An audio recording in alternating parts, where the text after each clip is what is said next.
की सेव, कह कबीर बैकुंठ से वो फेर दिया सुखदेव। राजा जनक गुरु किए फिर कीनी हर की सेव, कह कबीर स्वर्ग में वो चले गए सुखदेव। यानी सुखदेव को तो गर्भ में ज्ञान हो गया था, बिना गुरु के भगवान के विष्णु जी के लोक में चला गया, वहां से वापस पटका के चला जाए, यहाँ से गुरु धारण करके आइए। जब राजा जनक को गुरु किया कहते फिर वो ठिकाना पाया जहां तक का गुरु उसको मिला था।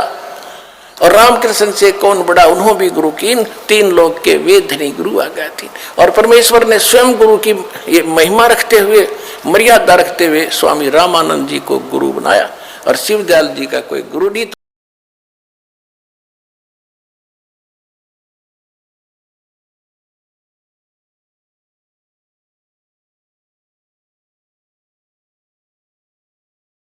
पुण्यात्मा, एक तो राजा आदेश दे और एक व्यक्ति विशेष वही आदेश दे तो अप्लीकेबल नहीं हो सकता। एक समय एक रानी ने गुरु धारण कर रखा था, उसको ज्ञान बहुत अच्छी तरह समझ में आ गया बेटी को। वो अपने पति से प्रतिदिन प्रार्थना करती थी कि नाम ले लो, ये राजपाट सदा नहीं रहेगा, सदा राजा नहीं रहोगे तुम।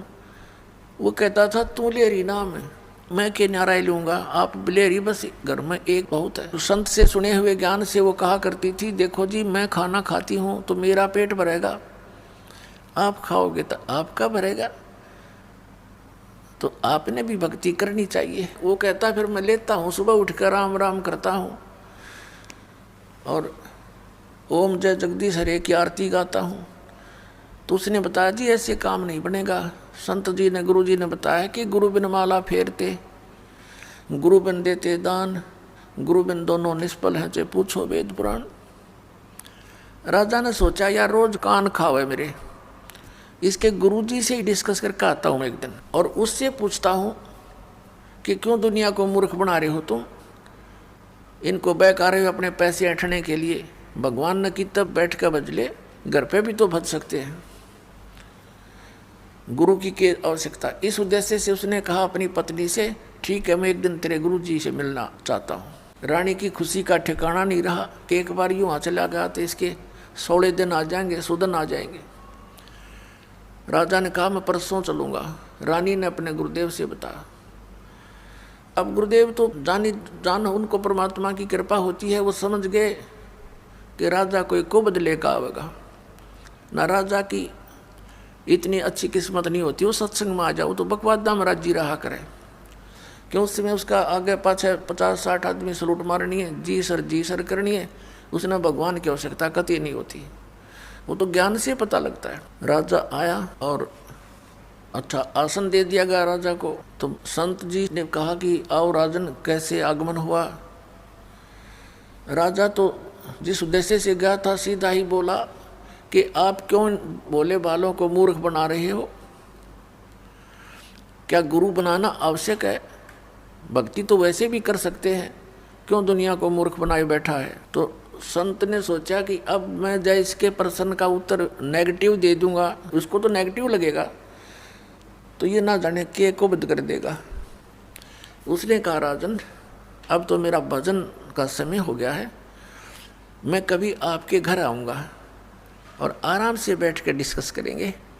राजा ने सोचा बहुत बढ़िया, वहाँ इसकी खूब खबर लूँगा, अच्छी तरह इसके कान खाऊँगा, सारी पूछ लूँगा इससे। कहने लगा ठीक है आप वहाँ जाना। यूँ कह कर राजा उठ कर चला। अब क्या हुआ, रानी को बता दिया अपनी शिष्या को, बेटी मैं परसों आऊँगा, राजा से मिलूँगा। उसने जाके घर बता दिया कि कल गुरुजी आएंगे मेरे। अब राजा बाहर बैठा सिंहासन के ऊपर, नो सज धर के अपनी पूरी टौर दिखाने खातिर आसपास सैनिक खड़े, बॉडीगार्ड, अंगरक्षक, नौकर। अब बाहर पहरेदारों से यानी नौकरों से बोल दिया गया कि एक संत आएंगे, रानी के जो संत हैं। वो नौकर जानते थे क्योंकि रानी को साथ लेकर जाते थे रथ वगैरह में, कि उसको आने देना, रोकना नहीं। अब वो संत जी सीधे जा रहे थे, राजा बैठा सिंहासन पर, ऊंचे आसन पर, सैनिक खड़े थे। उस संत ने कहा कि सैनिकों इस राजा को अरेस्ट कर लो, जेल में डाल दो। अब वो उसके मुंह की तरफ देख रहे हैं कि यू क्या बकवास कर रहा है, और वो राजा भी देख रहा है कि अच्छा बकवास दिया आदमी, ये तो मेरे राज्य को हड़पना चाहता है। उस संत ने फिर कहा कि तुम्हें सुनाई नहीं देता, अरेस्ट करो इसको, गिरफ्तार कर लो इसको, ये बैठा सिंहासन पर। अब वो टस से मस नहीं हुए, वो आज्ञा का इंतजार कर रहे हैं, आदेश का, कि राजा क्या आदेश देता है, इसका बकलदारा है भी। राजा ने कहा कि इसको अरेस्ट करो। इतना कहना ही था कि वो पकड़ ली बाजू दोनों तरफ से। अगला आदेश क्या होगा ये वो इंतजार कर रहे थे। तब वो संत कहता है कि राजन, गराए आदमी की बेइज्जती नहीं क्या करते, आप तो तू बुला के आया मेरे को, राज मेरी बेइज्जती कर रहा है। राजा बोला तेरा दिमाग खराब हो गया, तो ये शब्द कैसे बोले कि इसको गिरफ्तार कर लो। तो उस संत ने कहा कि मैं आपके प्रश्नों का उत्तर देने आया हूँ कि गुरु के बिना क्या भगवान की भक्ति नहीं हो सकती। राजा बोला कि ये कैसा तेरा उत्तर भाई, कि मैंने छुटवा तो देख बनते फिर बताऊंगा। तो उस राजा ने कहा छोड़ दो, उन्होंने छोड़ दिया। अब संत ने कहा कि देखो राजन, जो शब्द मैंने बोले थे वही आपने बोले। मैंने इनसे बोला था राजा को अरेस्ट कर लो, ये टस से मस नहीं हुए, और आपने वही शब्द बोले थे इसको अरेस्ट कर लो, ये सभी गति में आगे और तुरंत मुझे गिरफ्तार कर लिया। आपके वचन में शक्ति है, मेरे वचन में वो शक्ति नहीं है जो आपके में है। आपके आदेश लागू हो गया।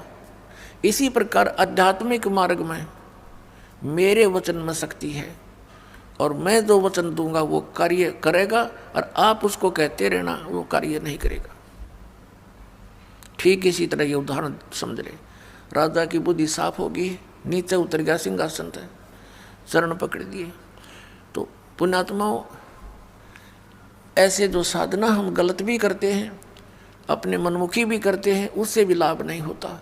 तो संत के वचन में शक्ति होती है, और उस शक्ति से ही वो शब्द आपके अंदर काम करता है। जैसे जो औषधि होती है, इंजेक्शन के माध्यम से शरीर में प्रवेश कर दी जाती है तो वह काम करेगी, और बगैर सिरंज के वो अंदर नहीं जा सकती। तो ये समझो कि संत की वाणी सिरंज होती है, वो आपके अंतःकरण में इस मंत्र को प्रवेश करती है, फिर वो मंत्र आपके यहाँ कार्य करता है। इन्हीं मंत्रों को अन्य आदमी देता रहेगा, कोई लाभ नहीं होगा, अधिकारी है ही नहीं वो उसको देने का। तो इस प्रकार संत वचन की शक्ति से आपके अंदर भक्ति प्रवेश करते हैं, और फिर इस सत्संग के माध्यम से ये वाणी, अमर वाणी जो महापुरुषों ने बोली थी, उस वाणी को अधिकारी बोलता है तो वो आपके ऊपर असर करती है, वो ऐसी। तो इसलिए आप जी ने सत्संग सुनना पड़ेगा, चाहे बैठ जाए, जबरदस्ती बैठा रहे वहाँ पर। और फिर क्या होता है, ये परमात्मा की अमर वाणी है, और पूरे संत के द्वारा जब ये उच्चारण की जाती है उनका असर न्यारा होता है। एक आम आदमी तो रोज पढ़ रहे इन वाणियों ना, किससे का असर नहीं।